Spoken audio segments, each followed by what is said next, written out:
एक बार की बात है। एक गांव में एक पति पत्नी रहते थे। वे बूढ़े थे, वे गरीब भी थे। दोनों में से बूढ़ा जितना होशियार था उतना ही बुढ़िया मूर्ख थी।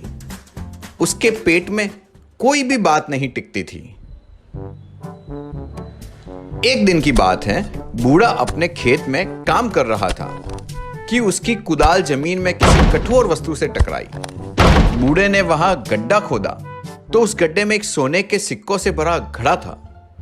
उसे सिक्के मिलने की बहुत खुशी हुई, परंतु कुछ देर बाद वह उदास हो गया। उसे मालूम था कि आखिर वह घड़ा घर ले जाएगा, पर उसकी बातूनी मूर्ख पत्नी ये सबको बताकर सारा भांडा फोड़ देगी और घर आई सारी लक्ष्मी जाती रहेगी। उसने एक बढ़िया तरकीब सोच निकाली। वह घर लौटते समय बाजार में गया और एक बाल्टी गुड़ की राब खरीद ली। वह उस रात देरी से घर गया। जब तक बुढ़िया सो चुकी थी, वह चुपचाप दबे पांव घर में कदम रखता है। उसने सबसे पहले वो सोने के सिक्कों से भरा घड़ा घर के आंगन में एक कोने में गाड़ दिया। फिर उसने घर के आंगन में बने हैंडपंप के पाइप में गुड़ की राब से भरी बाल्टी उड़ेल दी। झोपड़ी में पड़ी रोटी ली और घर के बाहर नींबू के पेड़ पर कई रोटियां पेड़ की डालियां डोरे से बांध दी। पेड़ की डालियों में रोटियां बांधने के बाद वापस घर में गया और सो गया। अगले दिन बूढ़ा सुबह जल्दी ही कहराने लगा। कहराने की आवाज सुनकर बुढ़िया उठी। बुढ़िया बोली, क्या बात है? कुछ तबीयत खराब है क्या?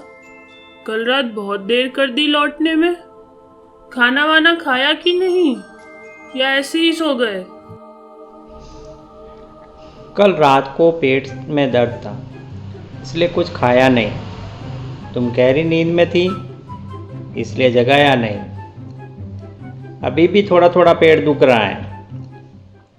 एक दो गिलास नींबू का शरबत मिल जाए तो सुकून मिले। इसमें कौन सी बड़ी बात है? चलो अभी आंगन में पेड़ से नींबू तोड़ लेती हूँ और झट से तुम्हारे लिए शरबत तैयार करती हूँ।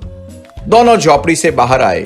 अभी पूरी तरह उजाला नहीं हुआ था। बुढ़िया ने नींबू के पेड़ के नीचे आकर उसका तना पकड़ा और जोर से हिलाया। बुढ़िया के पेड़ का तना हिलाते ही नींबू के साथ साथ बूढ़े द्वारा बंधी रोटियां भी एक के बाद एक नीचे गिरने लगी। बुढ़िया पेड़ से रोटियां गिरते देख अचंभित हो गई। उसने कहा, हो, आज तो कमाल हो गया। नींबू के साथ साथ पेड़ से रोटियां भी टपक रही है। बूढ़ा भी बुढ़िया की बात में सुर मिलाते हुए अरे हाँ, वास्तव में ये तो कमाल है। चल छोड़, जल्दी से हैंडपंप से पानी निकाल ले आ और शरबत बना दे। बाल्टी लेकर हैंडपंप के पास आई। उसने हैंडपंप से पानी निकालना शुरू किया। पानी निकालने के बाद जब पानी का रंग देखा तो वह सक पका गई। उसने एक चुल्लू पानी लिया और चखा। पानी चखते ही वह चीख पड़ी। अजी, एक और कमाल हो गया। आज हैंडपंप में से पानी नहीं, शरबत निकल रहा है। शरबत। क्या बकती हो? क्या कभी हैंडपंप से भी शरबत निकल सकता है?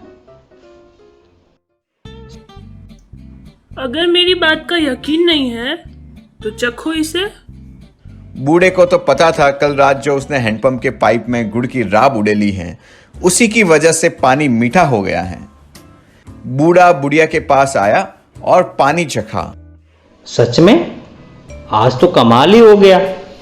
हैंडपंप से पानी की जगह शरबत निकल रहा है। आज तो तू इस पानी में नींबू निचोड़कर शिकंजी बना दे। मेरा तो काम हो गया।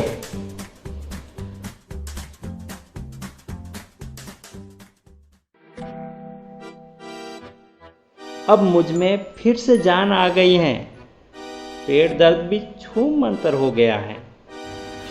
उसने घर के आंगन की ओर इशारा करते हुए कहा, वहां कुछ जमीन समतल नहीं है। ला, फावड़ा ला, आंगन की जमीन समतल कर दूं। बुढ़िया ने बूढ़े को फावड़ा दिया। आगे बूढ़ा उसी जगह पर मिट्टी खोदने लगा जहां उसने रात को घड़ा छुपाया था। खोदते ही टन टन आवाज आई। बूढ़े ने जमीन खोदी तो उसमें सोने के सिक्कों से भरा घड़ा निकला। सिक्कों को देखकर बुढ़िया के होश उड़ गए। दोनों ने चुपचाप घड़ा घर में छिपा दिया। धन पाते ही बुढ़िया की खुशी की सीमा नहीं रही। वह बोली, अब तो मैं इन सिक्कों से बहुत सारे गहने लूंगी, एक बड़ा सा मकान बनाऊंगी। ज़्यादा उतावली मत हो, कुछ दिन इंतजार करते हैं, एक एक करके सब ठीक हो जाएगा। अचानक सब कुछ किया तो सबको पता चल जाएगा और धन जाता रहेगा। समय बीतता गया। बूढ़ा बुढ़ियों का रहन सहन बदलने लगा। अब झोपड़ी की जगह एक अच्छा मकान भी बन गया। पर बुढ़िया चुप बैठने वाली कहाँ थी। वह धन मिलने की बात बातों बातों में किसी न किसी को बता दिया करती। धन मिलने की खबर फैलने लगी। धीरे धीरे यह सूचना कोतवाल साहब के पास भी पहुंच गई। कोतवाल ने बुढ़िया को कोतवाली में बुलाया और कहा, बाबा, हमने सुना है तुम्हारे कोई छुपा खजाना मिला है।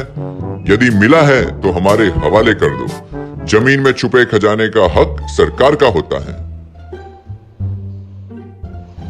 हुजूर, ये सब तो मेरी औरत बोलती हैं। इसका दिमाग ठीक नहीं रहता, यूं ही बकवास करती रहती हैं। वास्तव में हमें कोई खजाना वजाना नहीं मिला। यह सुनकर कोतवाल ने डांटते हुए कहा, झूठे कहीं के बहुत चालाक बनता है। तूने धन छिपा दिया है और अपनी औरत की शिकायत करता है। हुजूर, यकीन कीजिए, कैसा धन कब मिला मुझे कुछ पता नहीं। आप ही पूछ लीजिए मेरी पत्नी से, आपको अभी पता चल जाएगा। कितनी पागल है ये। कोतवाल साहब बुढ़िया की ओर मुड़े और पूछा, माई, तुम्हारा पति तुमको झूठा साबित करने में लगा है। बताइए, आपको धन कब और कैसे मिला? बुढ़िया बूढ़े से इशारा करते हुए बोली, अच्छा, तुम सबके सामने मुझे झूठा पटक रहे हो। तुम्हें नहीं पता धन कब मिला था। हुजूर, मेरा पति एक नंबर का झूठा इंसान है और मेरा पति मुझे झूठा बता रहा है। जिस दिन धन मिला था ना, वो दिन चमत्कारों से भरा हुआ था। उस दिन एक नहीं बल्कि तीन चमत्कार हुए थे। सुनो, पहला, जिस दिन धन मिला था उस दिन हमारे जो नींबू का पेड़ है ना, उससे रोटियां गिरी थी। रोटियां, आप मान सकते हो कि कभी नींबू के पेड़ से रोटियां गिरती हैं? इतना ही नहीं, दूसरा चमत्कार, जब मैं हैंडपंप पे पानी निकालने गई तो हैंडपंप में से पानी नहीं, मीठा शरबत निकल रहा था। है ना चमत्कार वाली बात। और तीसरा चमत्कार तो आपको पता ही है।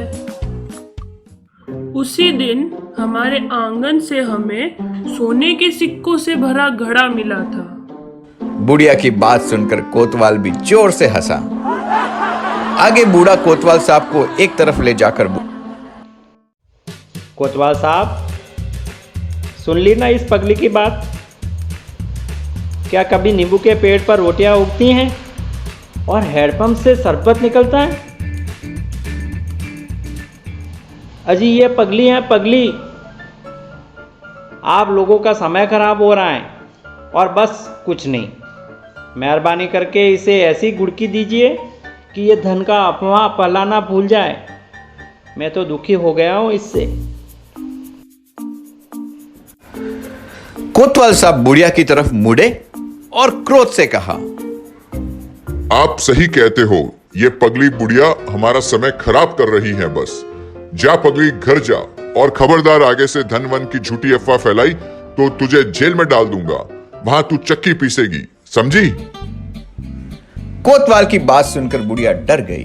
दोनों चुपचाप घर लौट आए और आगे से बुढ़िया ने सोने के भरे घड़े की बात किसी को नहीं बताई।